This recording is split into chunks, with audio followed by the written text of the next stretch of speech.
चलिए स्टूडेंट्स, आज की इस वीडियो में हम लोग 12th क्लास की जियोग्राफी की जो बुक है इंडिया पीपल एंड इकोनॉमी, उसका जो 6th चैप्टर है वाटर रिसोर्सेज, उसके बारे में रीडिंग करेंगे। चलिए शुरुआत करते हैं। वाटर रिसोर्सेज कि वाटर भी क्या है, कि रिसोर्स है, क्योंकि ये हमारी बहुत सारी ज़रूरतों को पूरा करता है। चलिए शुरुआत करते हैं। Do you think that what exist today will continue to be so? क्या आप सोचते हैं कि जो कुछ वर्तमान में है वो भविष्य में भी ऐसा ही रहेगा? और the future is going to be different in some respect, या हमारा जो भविष्य है उसमें कुछ अलग होने जा रहा है। It can be said with some certainty, कुछ निश्चितताओं के साथ ये कहा जा सकता है, that the societies will witness, कि जो समाज हैं वो क्या होंगी, गवाह बनेंगी। किसका? डेमोग्राफिक ट्रांजिशन का, यानी कि जनांकी जो संक्रमण है उसका, साथ साथ जियोग्राफिकल शिफ्ट ऑफ पॉपुलेशन का, भौगोलिक जो स्थानांतरण जनसंख्या का उसका, टेक्नोलॉजिकल एडवांसमेंट का, यानी कि तकनीक के अंदर जो उन्नति आ रही है उसका, डिग्रेडेशन ऑफ एनवायरनमेंट का, पर्यावरण का जो निम्नीकरण हो रहा है, गिरावट आ रही है, उसका भी गवाह बनेगा। एंड वाटर स्कार्सिटी, और सबसे बड़ी जो बात होगी वो क्या होगी, वाटर स्कार्सिटी, जल का अभाव। यानी कि आने वाला जो समाज है बिल्कुल निश्चितता के साथ कहा जा सकता है कि एक विटनेस बनने वाला, एक गवाह बनने वाला है हमारे सामने। ये जो चैलेंजेस हैं वो हमारे सामने आने वाली हैं। चलिए आगे देखते हैं। Water scarcity is possibly to pose the greatest challenge, जल जो संसाधन है, जल की जो कमी है वो क्या करेगी, एक ग्रेटेस्ट चैलेंज हमारे सामने खड़ा करने वाली है। On account of its increase demand, क्योंकि इसकी जो बढ़ती हुई मांग है, कपल्ड विथ श्रिंकिंग सप्लाईज, जो इसकी जो पूर्ति है उसके अंदर भी जो गिरावट आ रही है, due to over utilisation and pollution. और इसका कारण क्या हो सकता है, अति उपयोग तथा प्रदूषण। इसके कारण क्या है, इसकी जो घटती हुई आपूर्ति है ये क्या बनने जा रही है, एक सबसे बड़ी चुनौती। आइए आगे देखते हैं। Water is a cyclic resources या resource with abundant supplies on the globe.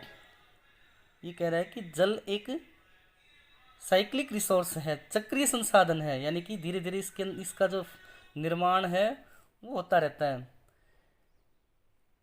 Cyclic क्या है, एक रिसोर्स है, with abundant supplies on the globe, पृथ्वी पर जो प्रचुर मात्रा में पाया जाता है। ये approximately 71% of the earth surface is covered with it. अनुमानतः है इसका 71% जो हिस्सा है अर्थ की सरफेस का वो कवर्ड है किससे, पानी से। But fresh water constitute only about 3%, किंतु जो ताज़ा पानी है या एलवणीय जो जल है वो केवल 3% ही मिलता है अर्थ के ऊपर। In fact a very small proportion of fresh water is effectively available for human use. अब उसमें से भी क्या बता रही है कि जो एलवणीय जल का एक बहुत छोटा भाग ही मानव उपयोग के लिए क्या है, अवेलेबल है, उपलब्ध है। अब आगे देखिए। The availability of fresh water varies over space and time, जो उपलब्धता है किसकी, इस जल की, कौन से जल की, फ्रेश वाटर की, स्थान और समय के अनुसार वो क्या है, डिफरेंट है, भिन्न पाई जाती है। The tensions and disputes on sharing and control of this scarce resource are becoming contested issues among communities। ये कह रहा है कि जो टेंशन है, तनाव है, इसके साथ साथ डिस्प्यूट है, जो झगड़ा है, on sharing and control of this scarce, जो नियंत्रण है किसके ऊपर, इस संसाधन के ऊपर, यानी कि इस दुर्लभ संसाधन के जो बंटवारे के ऊपर और नियंत्रण के ऊपर जो तनाव है या झगड़ा है वो क्या कर रहे हैं, are becoming contested issues amongst या अमंग कम्युनिटीज़। वो विभिन्न संप्रदाय और प्रदेशों के बीच एक टेंशन का या झगड़े का कारण बनता जा रहा है।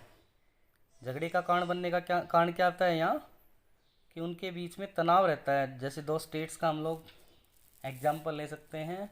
उस जल बंटवारे को लेकर आपस में क्या होता है, एक मनमुटाव या खिंचाव आपस में रहता है कि इसका इतना परसेंट हिस्सा या मैक्सिमम जो यूटिलाइजेशन है इस पानी का हम करें। इसका एक करंटली एग्जाम्पल हम लोग हरियाणा के अंदर SYL नहर का ले सकते हैं। आगे चलिए, आगे बताएं। The assessment efficient use and conservation of water therefore become necessary. इस वजह से क्या कह रहा है ये कि जो इसका जो मूल्यांकन है, जल का मूल्यांकन है, इसका उपयोग है, ये सब क्या होता जा रहा है।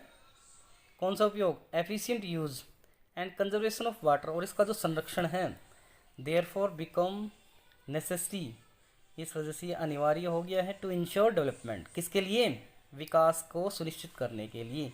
विकास अगर करना है किसी सोसाइटी के अंदर तो क्या करना होगा? असेसमेंट करना होगा, मूल्यांकन करना होगा, एफिशिएंट यूज़ करना होगा उस वाटर का, एंड कंजर्वेशन करना होगा।